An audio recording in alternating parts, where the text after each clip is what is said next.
Kuhanan mo, labas loob.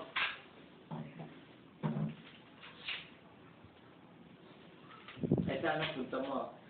School. School po, may pasok po. Ay, magpa-practice po eh. Ito, pumisahin mo. Ay, salamat po. Okay.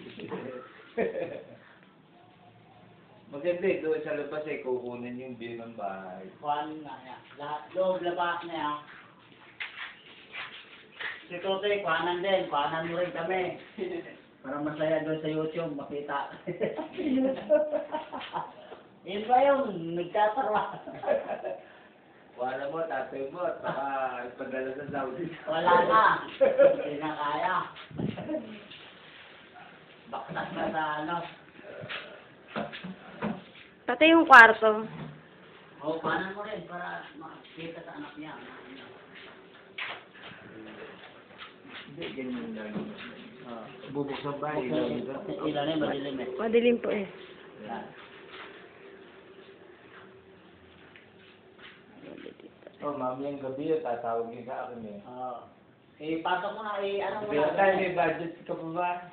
Itawag mo na, ano mo na agad na ibigay mo na agad ni Kuya, ha? Mm. Pagbalik mo. Detalye mo yung pangalan.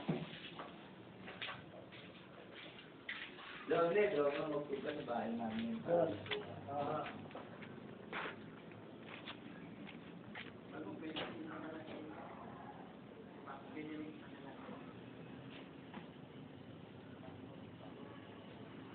Yung sa, ano, makita ko rin sa, ano yan.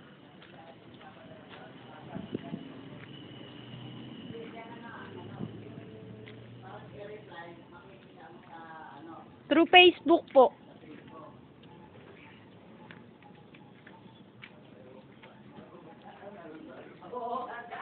Ako nga, cellphone eh. Hindi ako marunong na sundan. Sila, ano na eh. Mayroon na silang pinagagawa yung anak kong lalaki, si Calvo. Hindi nagsayaw. Mga sasayaw. May nagalit Amerikano. Sabi, hahanapin daw niya yung bata, pupuntahan ngayon. Sabi.